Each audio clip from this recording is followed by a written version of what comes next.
Le choc et l'émotion grande ce samedi à l'annonce de la disparition brutale de Werenoi, de son vrai nom Jérémy Banaona. Le jeune rappeur avait tout juste 31 ans.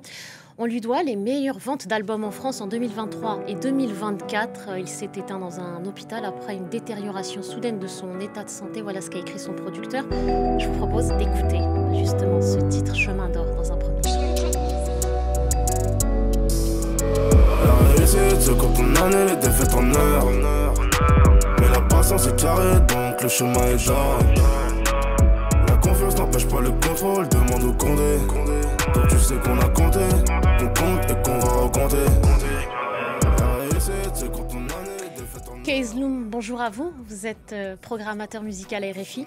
Merci d'être là. On écoute ensemble ce morceau, Chemin d'or, forme d'hommage aussi pour cet artiste parti trop tôt. On imagine le choc terrible dans le monde du rap et dans le monde de la musique tout court aujourd'hui. Ah oui, c'est assez terrible. Enfin, c'est terrible. C'est complètement terrible. Aux alentours de midi, les téléphones ont commencé à sonner, les réseaux sociaux ont commencé S'emballer. à publier cette photo de Werenoi et puis ces dates de sa naissance et du jour d'aujourd'hui, donc de son décès. Et c'est une déflagration, un artiste en pleine fleur de l'âge, 31 ans, qui était un artiste complètement générationnel, en plein dans ce qu'aiment écouter les jeunes, cette jeune génération. Et c'est assez terrible. Et je pense tout d'abord à ses proches, à sa famille, à tous ceux qui l'entouraient et avec qui il a fait ce petit bout de chemin musical.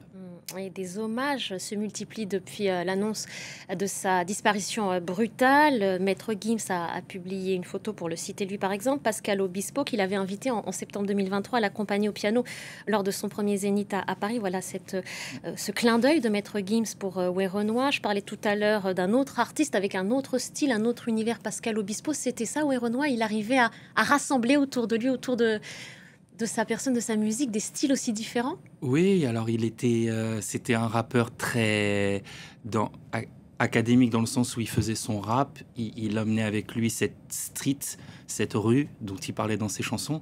Et oui, comme tout rappeur, ils ont forcément cette appétence à aller vers d'autres territoires musicaux, avec d'autres acteurs, d'autres styles musicaux. Et c'est la force des rappeurs, c'est de savoir s'adapter. Werenoi était l'un de ceux-là. Il a eu beaucoup de critiques, même envers la scène rap, mais ça n'en restait pas moins l'un des ambassadeurs, un symbole fort de cette musique très générationnelle. Justement, qu'est-ce qui sortait du lot, lui, particulièrement? Là, on parle quand même d'un artiste qui vend le plus d'albums en France, 2 années consécutives. 2023-2024, avec son dernier album, il y a le tout récent qui vient de sortir, Diamant Noir, mais avec son album précédent qui est sorti en 2024, il a fait un carton absolu dès les premières écoutes. Ce qui faisait...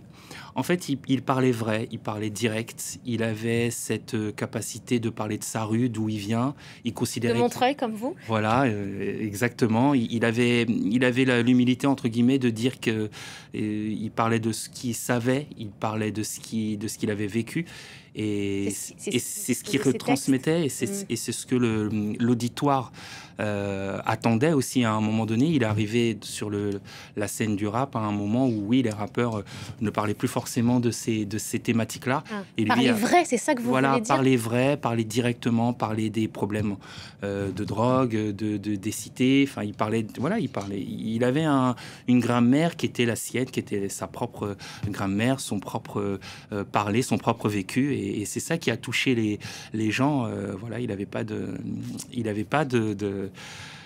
Il faisait pas de manière, il faisait pas beaucoup de médias d'ailleurs pour cette raison. J'allais venir, vous parlez de ce parler vrai qui fait donc son succès, qui fait que dans le même temps donc il a pu tisser une sorte de proximité avec son public. Exactement. Et en même temps il était très discret, c'est ce qui revient beaucoup dans les hommages qui lui sont rendus, sa grande discrétion. Pourquoi? Exactement, parce qu'il considérait que ce qu'il avait à dire, il le mettait dans ses chansons et il ne le mettait pas ailleurs. Et il a fait, il a participé à quelle époque? Je crois que c'était l'année dernière. Et c'est quasiment tout. On ne le voyait pas sur des médias mainstream en tout cas. Et en tout cas, il disait qu'il travaillait beaucoup et que son succès lui devait surtout à son travail, à ses longues heures passées en studio.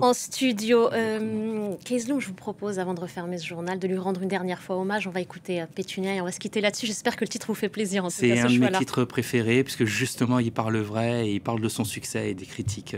C'est pour vous et tous ceux qui nous regardent. Alors, on écoute. Je me traîne loin de la côte, je suis dans les caisses, dans toutes les oreilles. Business, plus rien de personnel. Je dors plus, je parle sommeil.